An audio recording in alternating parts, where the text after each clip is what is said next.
Good evening, you're watching London Live News at 6 with James Dickman. Coming up tonight. The latest headlines from the capital, including the alarming stats that 650 children aged 10 to 17 in the capital were strip searched by Met officers between 2018 and 2020. Facts uncovered after the scandal surrounding Child Q. Gas explosion in a home in Croydon kills a small child and sends others to hospital. We'll hear more on that. An update on London's weather as it continues to be incredibly sunny for the next few days as a heat wave approaches once again towards the end of the week. And as the cost of living worsens, we'll hear plenty about it, including some home advice on saving a few quid here and there from Good Housekeeping magazine's Joanne Finney. And we'll learn of the charity who has gone above and beyond the last few years to offer sick children welcome relief from the isolation and struggles that families have faced coping with treatment during the pandemic. All of that to come, but first this evening a child has died after a terraced home collapsed following an explosion in Croydon. Firefighters were called to the scene in Galpins Road in Thornton Heath shortly after 7 a.m. this morning, and the body of a 4-year-old girl was recovered by the London Fire Brigade. Residents feared a fourth was still trapped inside after 3 children were evacuated this morning, while around 40 firefighters and 6 fire engines were tackling the blaze believed to have been caused by a gas explosion that completely destroyed the house. The London Ambulance Service said 3 people were taken to hospital. Sadly, a child was pronounced dead at the scene. Our thoughts are with their family, friends and the local community at this time. The welfare of all involved in this incident is very important to us, and our staff will be offered counselling as a matter of priority. Around 40 properties have been evacuated as a precaution and a 50-metre cordon is now in place. The Brigade's 999 control officers took 14 calls for this incident. The Brigade was called at 7 and crews were on scene within 3 minutes. Charities have condemned the shocking number of children who have been strip searched by the Metropolitan Police without an appropriate adult present. They describe the force's actions as appalling after data obtained from Scotland Yard by the Children's Commissioner showed some 650 children aged 10 to 17 were strip searched by Met officers between 2018 and 2020. Well, more than 95% of those 650 children in the report were boys, and 58% of the boys searched were black. In 2018, though, 75% were black.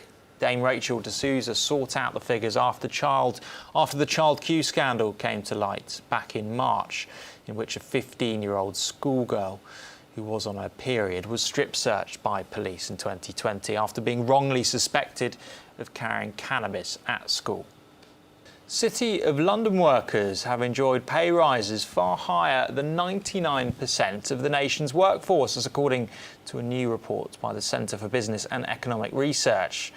Finance and insurance workers have enjoyed pay rises of up to 20%, while the lowest earners have seen their wages flatline amid the worsening cost of living crisis. The lowest 10% of earners saw pay growth hit just 1.3%, compared to inflation of over 9% at the moment, reflecting the diminishing spending power of lower paid households. Well, as the leadership race continues, Rishi Sunak and Liz Truss are in a new clash over the cost of living crisis. Sunak launched a fresh attack on Truss's plan for tax cuts in an emergency budget, describing it as a big bung for large businesses and the better off, which would do little to help those most in need over the coming winter. Well, Mrs Truss's team also was forced on the defensive after she suggested at the weekend that there would be no handouts if she won the race for number 10, and that her priority was reducing the tax burden. Comments her team now say were misinterpreted, adding that she was not ruling out further direct support for families struggling with mounting energy bills. Well, today, former Prime Minister Gordon Brown called on the government to take urgent action on the crisis in any case. Who do you think are the most vulnerable, most at risk in a couple of months' time, sir? Good morning. Good morning, Nick. Families with children, pensioners, particularly pensioner couples, and disabled people, because they've lost out from the 3 budgets this year and are not properly protected. Given what you are saying, which is this unique rise in heating costs that's going to take place on October the 1st, that's why it's a financial time bomb. And if you don't take action now and adjust the benefit system and take the action on energy prices, then you will not be able to have the computers in place that can pay the benefits by October the 1st. So this week is the key week. The government's got to take action. I want the 2 leadership candidates and Boris Johnson to get together. If they won't, I think Parliament should be recalled, and there should be emergency meetings of COBRA, because we're not just dealing with the cost of living crisis. There's a potential energy shortage. There's a shortage of storage space. People may have to cut back on energy use, and it'd be better to do it by, for example, cutting back on lighting public buildings and so on and so forth, in case we have to have some sort of rationing. And of course, we've got a National Health Service crisis, and that's going to be exaggerated because they will not have the money to pay their bills given the rate of inflation. Staying with governmental affairs, the Justice Secretary is reportedly considering introducing changes that could limit ministers' accountability in judicial reviews. According to a leaked Ministry of Justice paper, reportedly seen by The Guardian, Dominic Littlewood would make it more difficult for claimants who have concerns about decisions taken by public bodies to bring successful legal challenges against the government.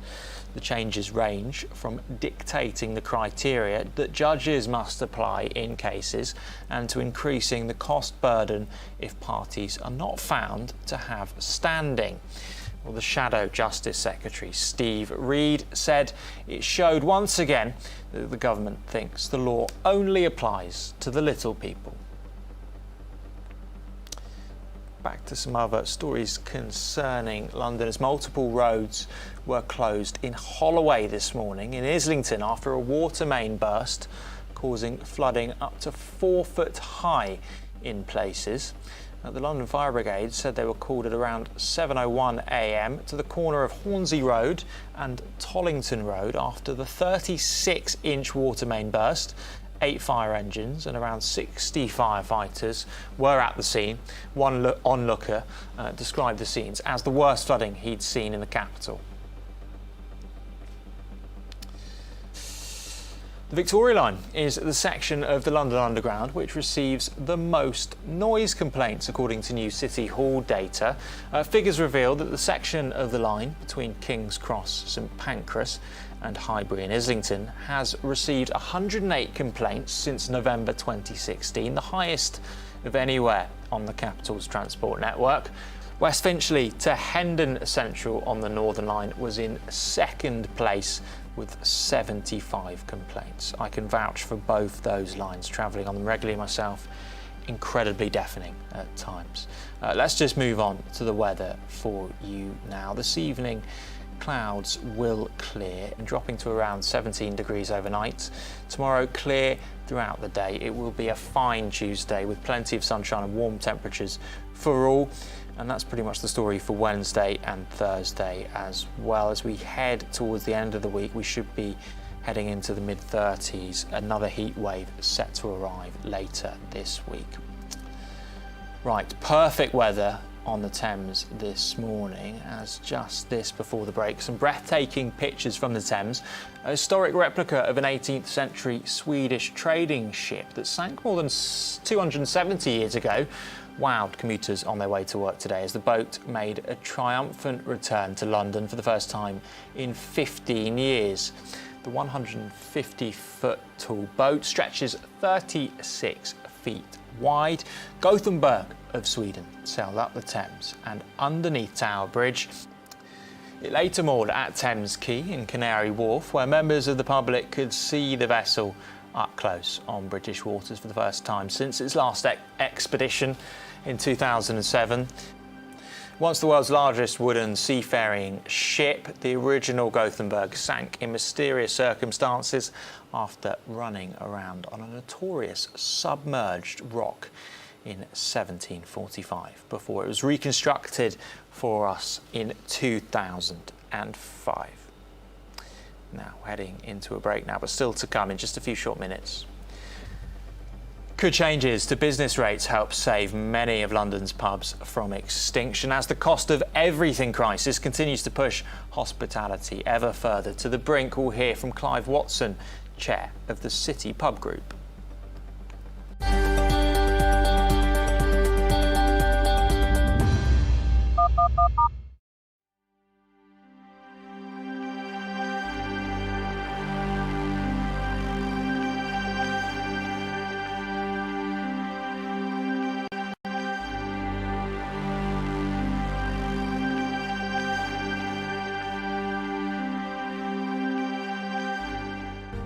From breaking news to headline events, the latest trends and places to be. You can now keep up to date on daily life in London across London Live's social platforms. Start the day with an update on the travel and weather, and know what's on around the city and what's being seen by others.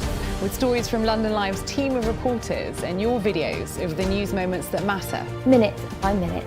That's London Live News on Twitter, Facebook, Instagram and more. Find us at London Live.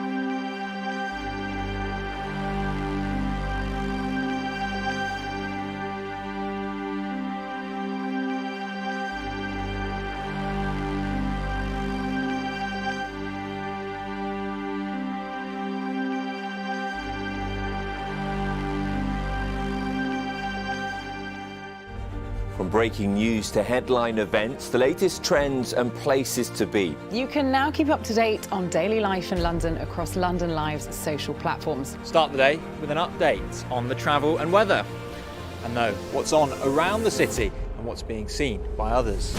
With stories from London Live's team of reporters and your videos of the news moments that matter. Minute by minute.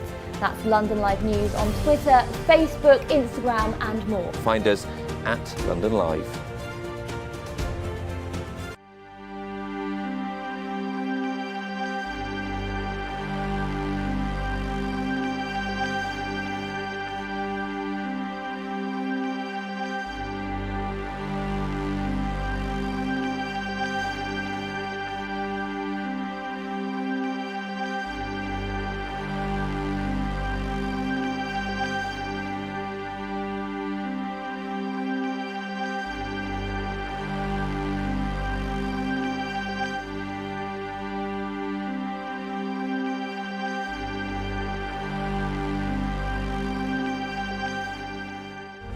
From breaking news to headline events, the latest trends and places to be. You can now keep up to date on daily life in London across London Live's social platforms. Start the day with an update on the travel and weather, and know what's on around the city and what's being seen by others.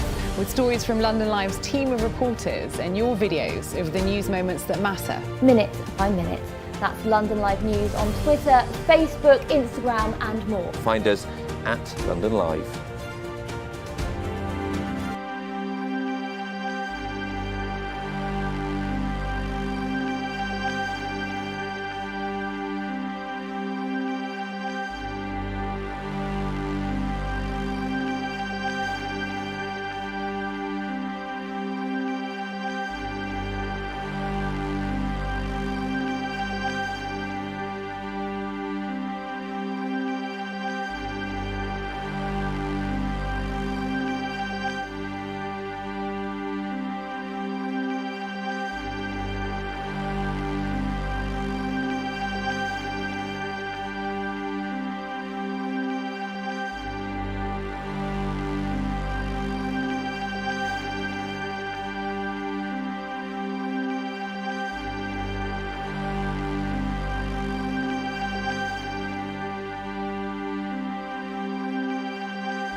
Good evening, welcome back. Let's just have a look at some of the main national headlines affecting Londoners today.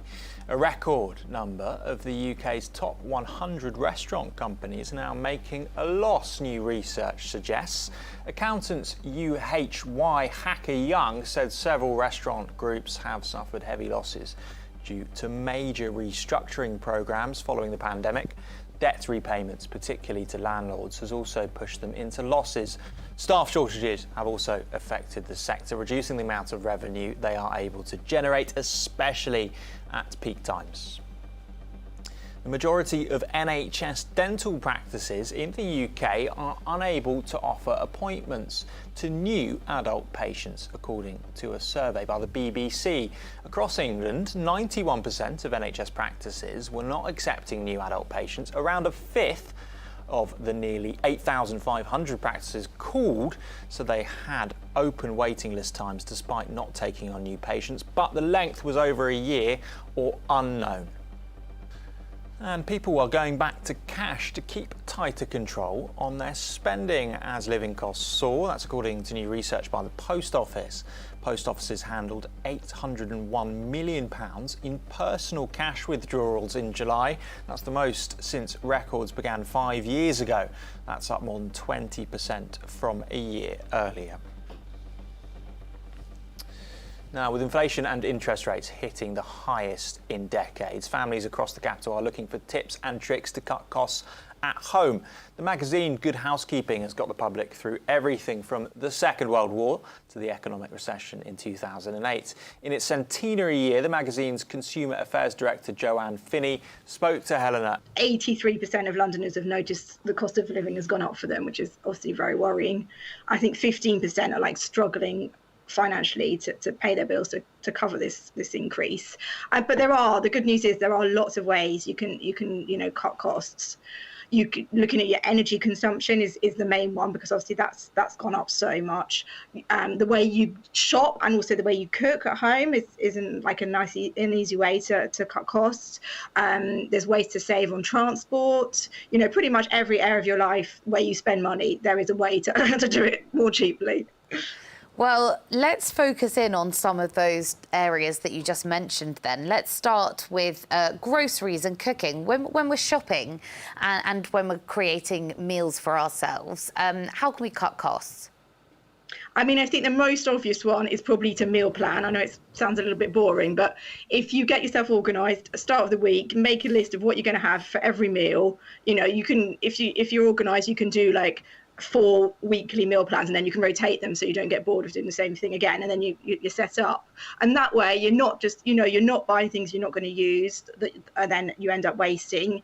And you know what you're at, exactly what you need on your shopping list. You're not going to be tempted in the supermarket to impulse buy things that you might use because you know what you need.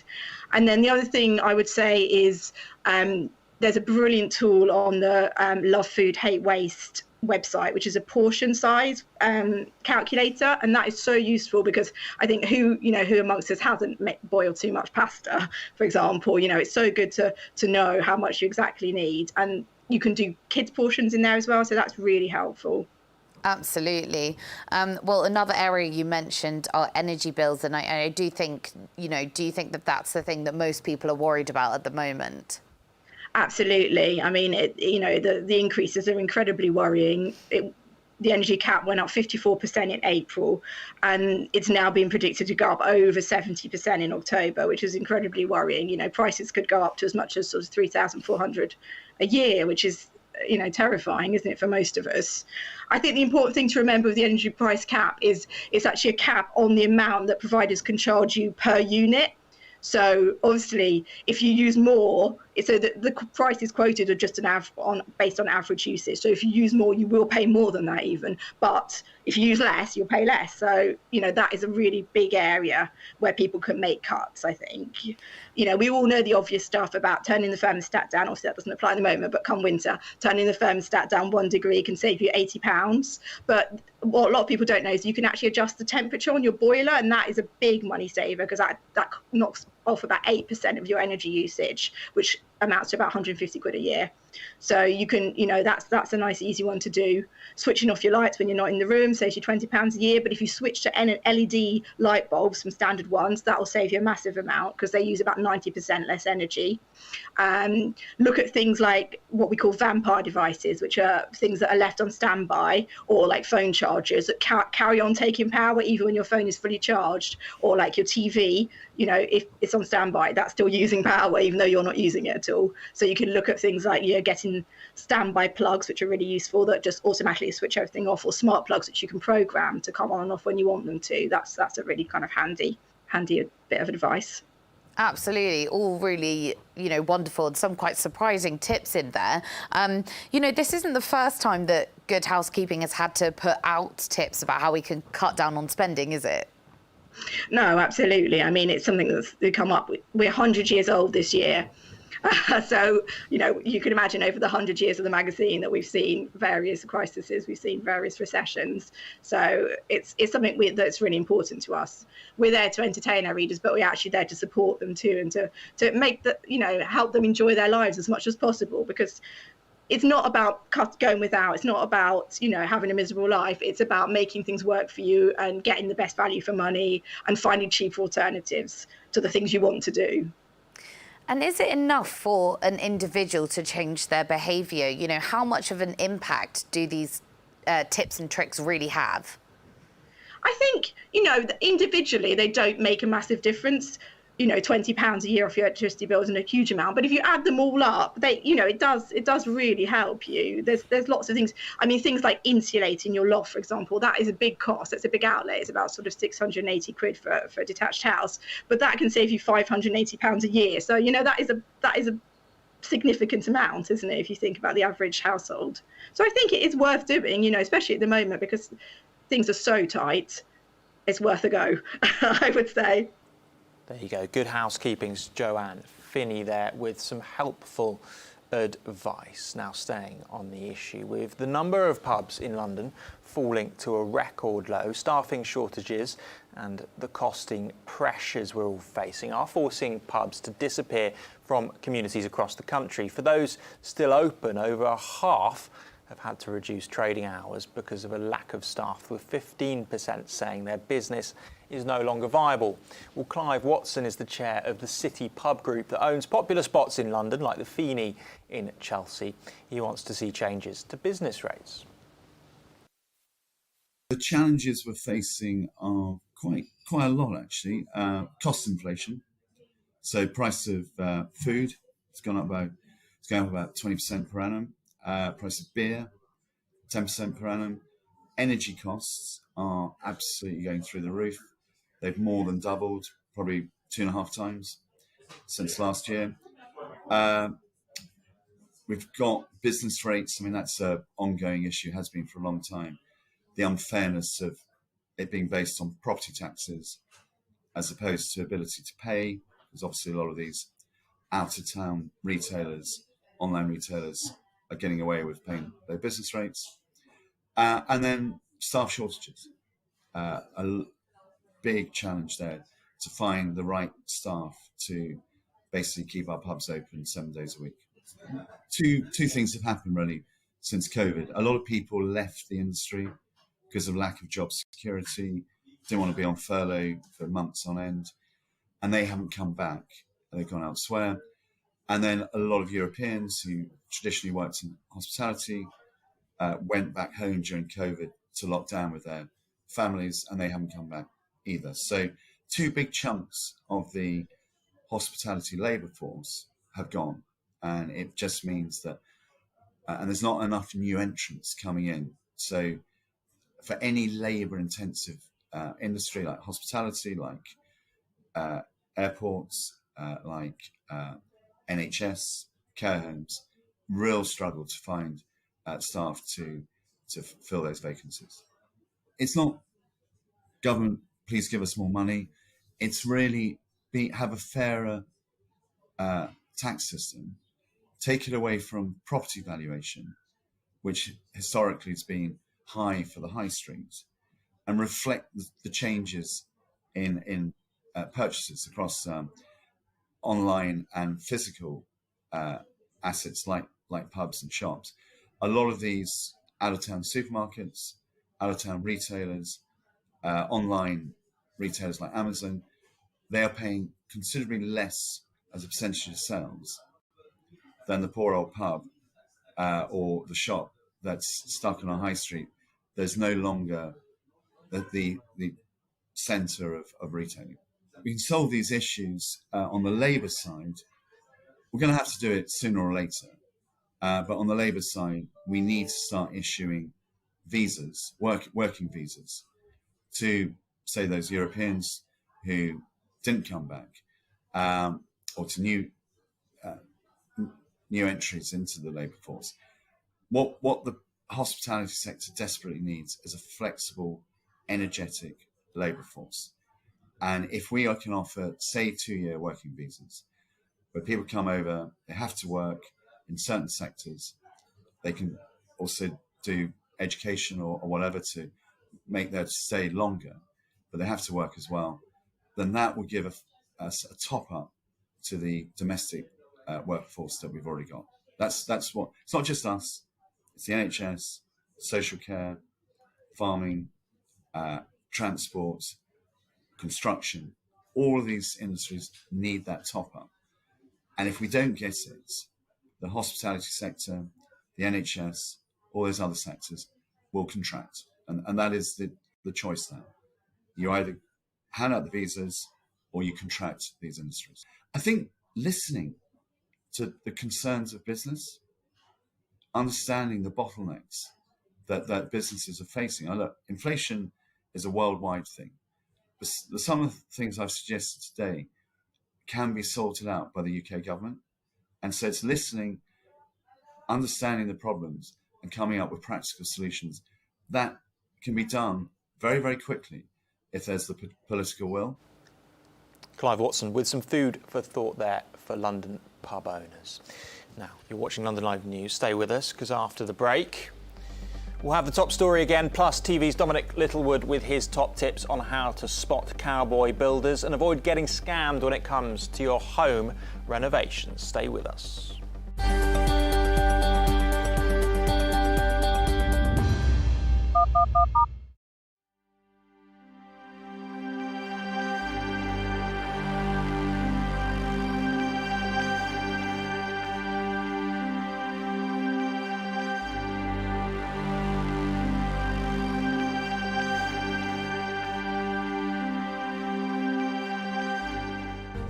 From breaking news to headline events, the latest trends and places to be. You can now keep up to date on daily life in London across London Live's social platforms. Start the day with an update on the travel and weather, and know what's on around the city and what's being seen by others.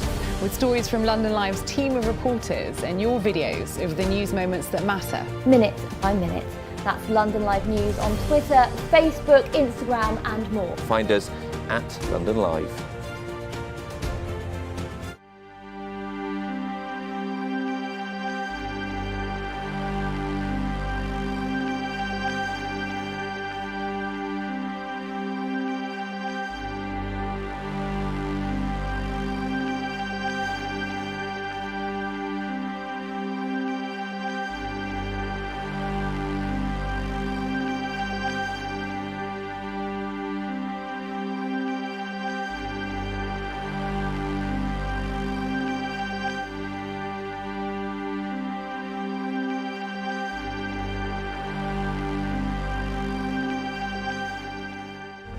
From breaking news to headline events, the latest trends and places to be. You can now keep up to date on daily life in London across London Live's social platforms. Start the day with an update on the travel and weather, and know what's on around the city and what's being seen by others.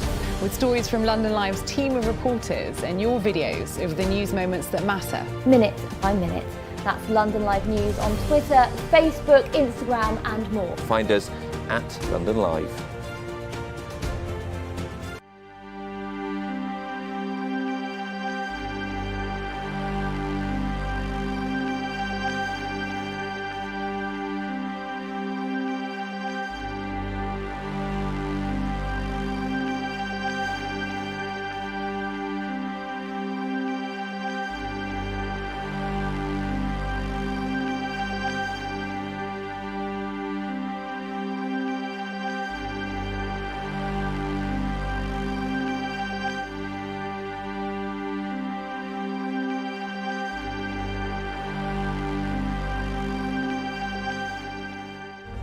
From breaking news to headline events, the latest trends and places to be. You can now keep up to date on daily life in London across London Live's social platforms. Start the day with an update on the travel and weather, and know what's on around the city and what's being seen by others.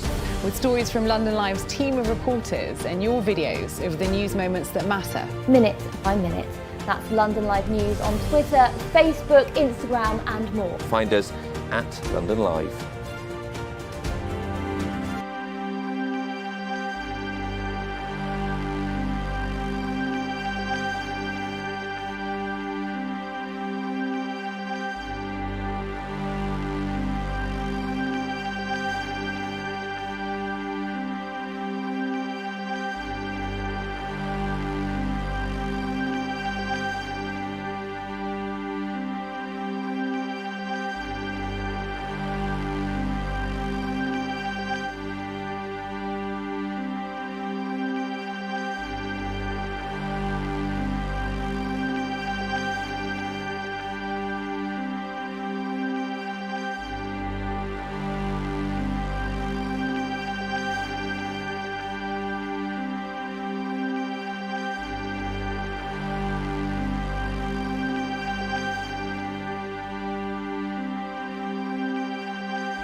Welcome back to London Live News. This is to remind you of London's main stories we've been running today.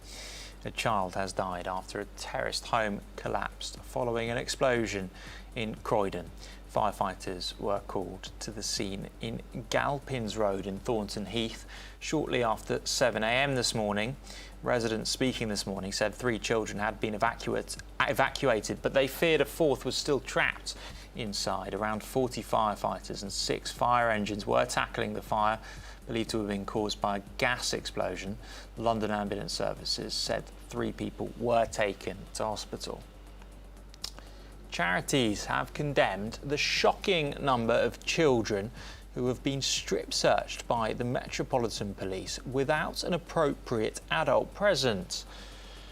They describe the force's actions as appalling after data obtained from Scotland Yard by the Children's Commissioner showed some 650 children aged 10 to 17 were strip searched by Met officers between 2018 and 2020. Well, more than 95% of those 650 children in the report were boys, and 58% of the boys searched were black. In 2018, though, 75% were black. Dame Rachel D'Souza sought out the figures after the child Q scandal came to light back in March, in which a 15-year-old schoolgirl who was on her period was strip searched by police in 2020 after being wrongly suspected of carrying cannabis at school. City of London workers have enjoyed pay rises far higher than 99% of the nation's workforce, as according to a new report by the Centre for Business and Economic Research. Finance and insurance workers have enjoyed pay rises of up to 20%, while the lowest earners have seen their wages flatline amid the worsening cost of living crisis. The lowest 10% of earners saw pay growth hit just 1.3%, compared to inflation of over 9% at the moment, reflecting the diminishing spending power of lower paid households.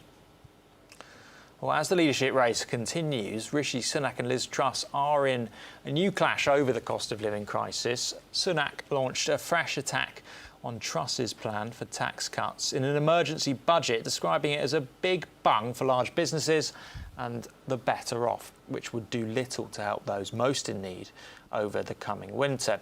Well, Mrs Truss's team also was forced on the defensive after she suggested at the weekend that there would be no handouts if she won the race for number 10, and that her priority was reducing the tax burden.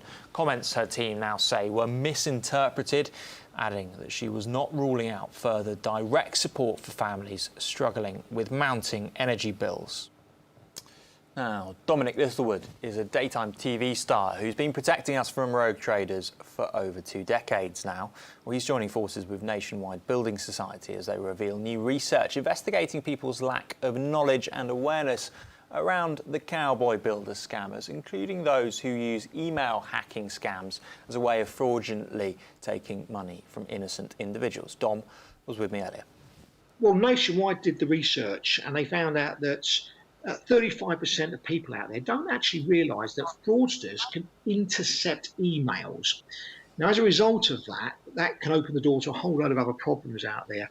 And I think what I'm here to do is to try and sort of say to people, look, you know, it's not all doom and gloom. We are getting on top of things, but we just need to be extra vigilant with anything that contains an email we're not sure about, or anything that's got a hyperlink, or anything that wants a payment. Now, at this time of year, as we all know, James, we're all quite busy. Kids are off to school, we're doing the homes, doing the gardens, etc. We're getting work done. That's fine, and you might well get somebody who you know and you trust, etc., and the job's finished. Well, we mustn't let our guard down at that point. When an email comes through and says, you know, here's your final payment, we need to be careful, because if that email has been intercepted and that person's asking for money, actually, you know you owe them, whoever it might be, and you could be paying the wrong person. So that's where we need to be starting doing more checks. We're getting on top of things. We're very much aware of a lot of the scams out there, but they're moving, they're adapting, and they're getting cleverer. So we need to be even more cautious, and that's the message which I want to get out there. Yeah, I suppose when you first started out unmasking rogue traders and cowboy builders, it was a very different time. You know, the internet wasn't such a big thing. They would be working in different ways. They just kind of wouldn't pick up the phone to you again, would they? But things are very different now, aren't they? Things have gone onto the internet and have made things quite complicated. Yeah, the internet's opened up a whole world of scams and all different sort of avenues that people can go down to try and sort of deceive you. I mean, the old knocking on the door with the scammers, that still goes on, but we're all a little bit more switched on to that. The emails have adapted. Now, and these sites are going up on a daily basis. They're getting taken down, admittedly, but they're going up as quick as they're coming down. So we need to be the ones now, take 5 minutes, you know, just do some due diligence, be a little bit more vigilant. There's some obvious things there, James. Now, when an email comes through, hover your mouse over the address, and it might appear to come from someone or a company you know and trust. For example, it might say, you've got a parcel that we're unable to deliver. And please click on the link and we'll redirect it. When you hover the mouse over there, have a look and see where it comes from. The last few digits at the end of the email will say the country. So if it says .ru, it's coming from Russia. Well, they're not delivering your parcel, are they? If it says .de, that's Germany. You know, they're not, you know, calling from HMRC or asking you to click or you know, make a payment, are they? So look at where it's come from, but also look at the address. Quite often, and this is very, very common, anyone could do it. When the email comes through, it might have an address that's a whole mixture of letters and numbers, and it doesn't really make any sense. Well, you can rest assured that's a scam or it's spam. Delete it. What I do is I treat every email that comes through as a possible scam, and then I work my way back. Check the address, see what they're asking for, does it make sense, and then I proceed. I don't automatically think, yes, I want to get my parcel delivered and then click on a link. Yeah, go into the unknown emails with caution first. Yeah, that's right. I mean, we've spoken through avoidance, but what about mitigating should you fall for one of these scams? Should you get caught out, fall prey to it? What do you do having lost the money after it all? Okay, if you feel like you've been scammed, even if you're not sure, if you feel like it, the first thing without a doubt is to contact the lender whose card or bank details you gave over. So if you use a credit card, there's a number on the back of that credit card. Ring that number. Don't get the number from an email that's been sent, because that could be a scam email. Ring them and say, look, I think I might have just made a transaction to a fraudulent source. They will then cancel that card. There's no cost for that. They'll send you a brand new one with a new number. So you've stopped that source of revenue which they might be able to capitalise on. You're also protecting yourself, because you've told your bank or building society at that point, you've done everything you can to try and stop it happening. If you can't ring them up, you haven't got a phone or no reception or whatever, or you just want to be extra sure, pay them a visit, go in. I mean, with certain banks and building societies, they have things like a scam checker service where you can ask them, is this payment direct? Is it correct? Is that bank, is that person, is this company safe? A lot of them will check it for you, but definitely contact whoever told you. Then, if you want extra advice, go to Citizens Advice Bureau. That's free. They're very busy this time of year, with lots of reasons. So you might be on the phone for a while, but Citizens Advice, action fraud, report the email, report the scam, or report to whatever lending source. If you made a payment and it should be to Amazon, tell Amazon you think your account might have been hacked. Don't sit on it and wait for the bad news to come through. Great advice from Dom Littlewood there. Stay aware, particularly when it comes to checking your emails for something that looks a little bit suspect. Now, stay with us for our final part this evening. The new Netflix series that had its world premiere in the capital. We'll hear more about the cult DC show that's come to life in The Sandman.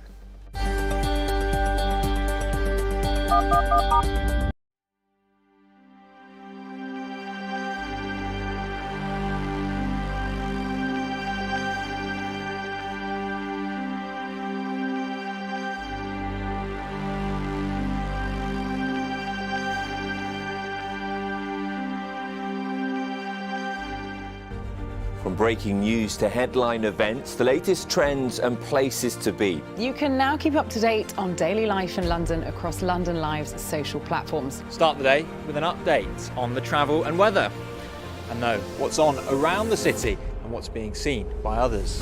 With stories from London Live's team of reporters and your videos of the news moments that matter. Minute by minute. That's London Live News on Twitter, Facebook, Instagram and more. Find us at London Live.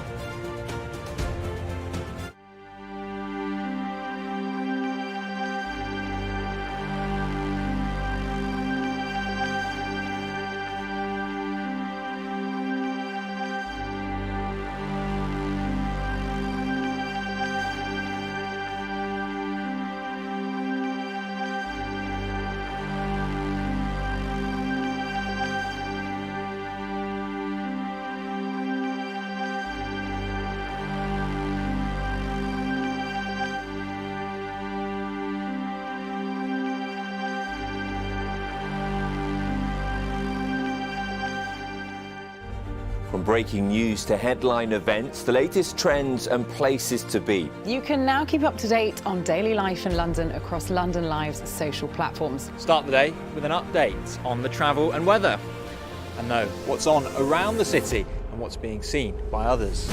With stories from London Live's team of reporters and your videos of the news moments that matter. Minute by minute. That's London Live News on Twitter, Facebook, Instagram and more. Find us at London Live.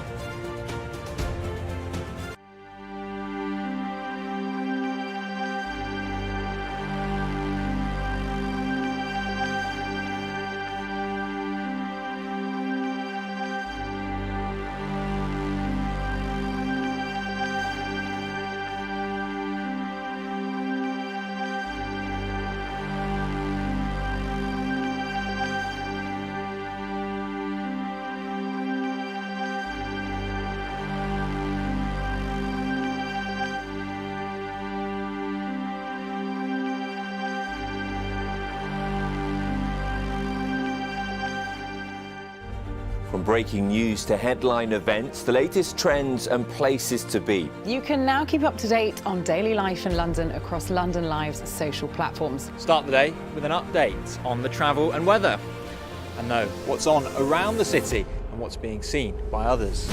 With stories from London Live's team of reporters and your videos of the news moments that matter. Minute by minute. That's London Live News on Twitter, Facebook, Instagram and more. Find us at London Live.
Welcome back to the final part of this evening's programme. Now, the last few years have been particularly tough for seriously ill and hospitalised children for obvious reasons.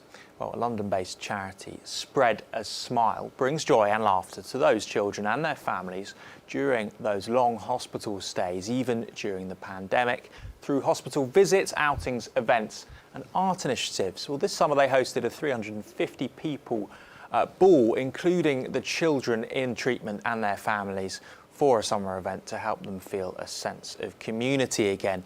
But the charity still needs funding and volunteers desperately. Hebe spoke to mum of Kira, who was diagnosed with leukemia in 2019. Throughout the pandemic, Spread a Smile was a lifeline for her and her mum, Deborah. My daughter was born with Down syndrome, which wasn't really holding her back much at all. It took her a while to keep up with the other children, but she was doing well in reception in school. This is her in reception. Then in November of year one, everyone in our class got a virus. She didn't get it, but she started limping.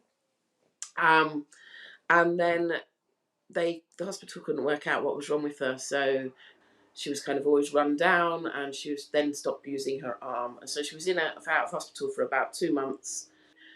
They found out that she had leukemia, acute lymphoblastic leukemia. She was blue lighted then straight to the Marsden out in Sutton, where she stayed more or less constantly for the next 5 or 6 weeks. Well, she stayed in there for 5 or 6 weeks, treating with very, very aggressive steroids and several different types of chemos. So when she was in maintenance, which means that she was backwards and forwards to the hospital and at home, and at home a lot of the time rather than in the hospital, the play workers suggested them to us. And I think one of the first things we started doing was just some Zoom things. Mr. Magic and his little puppet Oscar would give us a call about once a week, and Kira would laugh her head off at him and really enjoy that. And then we got involved in lots of other Zoom activities, really, whilst all through COVID as well. And tell me, you mentioned there that you were kind of in contact with the charity through the whole of the pandemic. How was that for you? The charity's been a lifesaver for Kira and for us, really. I mean, when you've got a child that's that ill, you're getting all these appointments, and it feels like the people that ring you all the time as different hospitals.